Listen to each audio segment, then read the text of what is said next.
नमस्कार, मैं पंकज प्रसून।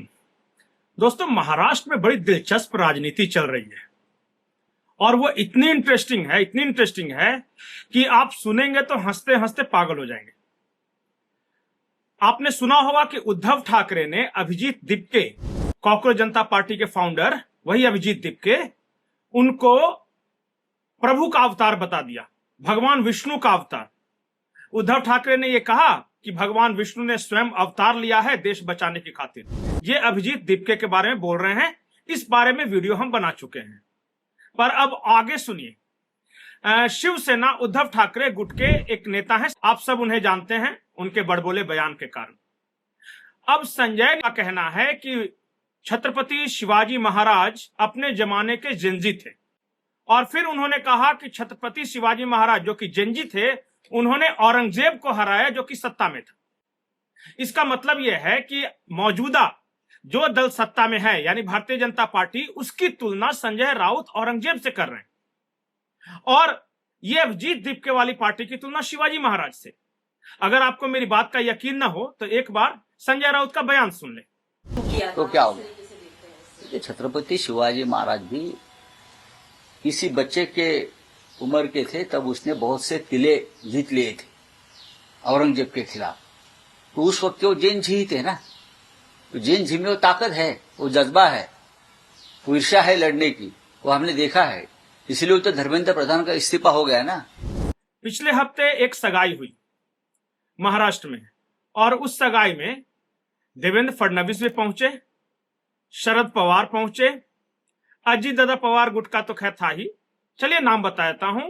वो अजीत दादा पवार के बेटे की सगाई थी, जिसमें सुमित्रा ताई पवार मौजूद थी स्वयं, और तमाम बड़ी पार्टियों के बड़े नेता आए, जैसे कि भारतीय जनता पार्टी से आए फडणवीस, उप मुख्यमंत्री एकनाथ शिंदे भी आए, शरद पवार भी आए।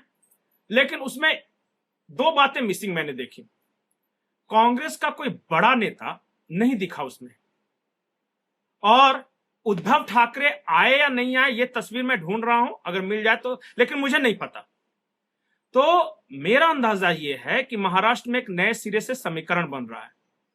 वो पार्टियां जो इस सगाई में आई हैं और वो जो थोड़ा सा नेग्लेक्ट हुए हैं, मुझे लगता है कि सुमित्रा ताई पवार ने जरूर भेजा होगा इनविटेशन, लेकिन आए नहीं आए, मैंने कहा कि मुझे ये तस्वीर नहीं मिली है। तो समीकरण कुछ इस तरह बन रहा है कि शरद पवार पार्टी के दोनों गट, मतलब अजीत दादा पवार वाला और शरद पवार, वो पूरा, शिवसेना का एकनाथ शिंदे वाला, भारतीय जनता पार्टी वाला, बाकी रामदास अठावले वगैरह सब कुछ, और उधर बन रहा है कांग्रेस उद्धव ठाकरे वाला मात्र। हो सकता है कि कुछ प्रकाश अंबेडकर वगैरह की पार्टी को वो मिला के बनाए। महाराष्ट्र का समीकरण ये बन रहा है इस सगाई के बहाने, इसलिए मैंने कहा कि बहुत इंटरेस्टिंग होने जा रहा है। अब सबसे मजेदार सवाल, संजय राउत कहां जाएंगे?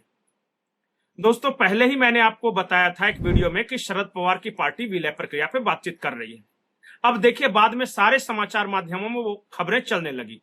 आज फिर मैं आपको एक ब्रेकिंग न्यूज देता हूं। संजय राउत अगला राज्यसभा चुनाव कांग्रेस के टिकट पर लड़ना चाहते हैं। वो कांग्रेस के साथ नजदीकियां बढ़ा रहे हैं। आपने हाल फिलहाल गौर किया होगा कि जब भी राहुल गांधी या कांग्रेस पर किस तरह का अटैक होता है तो महाराष्ट्र कांग्रेस का कोई नेता बोले या ना बोले, संजय राउत उसके डिफेंस में जरूर बोलते हैं। जैसे एक दिन पहले की बात लीजिए, राहुल गांधी ने पार्लियामेंट के अंदर इडियट शब्द का इस्तेमाल किया, तो बहुत सारे कांग्रेसी अलग अलग तरीके से बचाव कर, लेकिन महाराष्ट्र से सिर्फ एक शख्स आया बचाव करने, वो है संजय राउत। संजय राउत ने क्या कहा राहुल गांधी की तारीफ में, आप भी सुन लीजिए। अनुराग ठाकुर केंद्रीय मंत्री को बुरा लगा, आपको मालूम है। भारतीय जनता पार्टी की तो अभी एक नया डिक्शनरी देना पड़ेगा। उनको कुछ भी बुरा लगता है, कुछ भी बुरा लगता है। क्या बुरा लगा उनको? राहुल गांधी का भाषण, उनका वक्तव्य मैंने सुना है, मैं हमेशा सुनता हूं। राहुल गांधी जी कोई भी अनपार्लियामेंट्री शब्द का इस्तेमाल नहीं करते। अगर हम कुछ भी ठीक से बोले, पार्लियामेंट्री शब्दों में कहे, फिर भी भारतीय जनता पार्टी का ये जो है ऊपर वो कम है, उनको समझता नहीं, पढ़ने लिखने में कम है वो लोग। तो अभी नई किताबें, नई डिक्शनरी, नए शब्दकोश उनके लिए बनाने पड़ेंगे और वो काम देना पड़ेगा। आरएसएस के वो बौद्धिक वर्ग चलाते हैं ना, उनको देना पड़ेगा कि नया शब्द कुछ बनाइए, पार्लियामेंट्री अनपार्लियामेंट्री। तो अभी अनुराग ठाकुर विशेष अधिकार हनन का प्रस्ताव ला रहे, लाने दो, कोई चिंता नहीं। तो संजय राउत लगातार कांग्रेस से अपनी नजदीकियां बढ़ा रहे हैं, क्योंकि देखिए वो राज्यसभा सदस्य हैं। उद्धव ठाकरे के पास इतना संख्या बल है नहीं कि दोबारा उनको राज्यसभा भेज सके। प्रियंका चतुर्वेदी का आप देख ही रहे हैं, वो नहीं गई। तो संजय राउत करें तो क्या करें?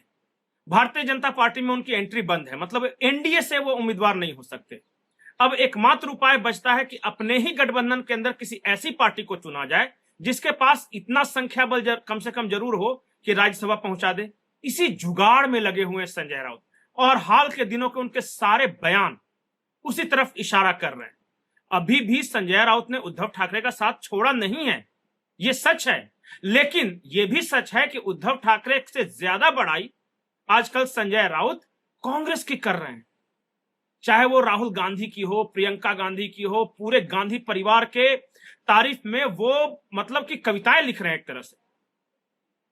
संजय राउत का जुगाड़ पूरा हो सकेगा क्या? संजय राउत कांग्रेस के जरिए राज्यसभा फिर से पहुंच सकेंगे? आज की तारीख में उनके जहन में सबसे बड़ा सवाल यही है। लेकिन महाराष्ट्र के लोगों के जहन में सवाल यह है कि क्या शरद पवार और अजीत दादा पवार की पार्टी का विलय होगा? क्या एनडीए की संख्या बढ़ेगी? और अगर पूरा का पूरा विलय हो गया तो फिर महाराष्ट्र से कौन कौन मंत्री बनने वाला है? अभी महाराष्ट्र में इसी तरह की पॉलिटिकल चर्चाओं का बाजार बहुत गर्म है। आप नजर बनाए रखिए। आपकी क्या राय इस पूरे विषय पर कमेंट सेक्शन में जरूर बताएं। नमस्कार।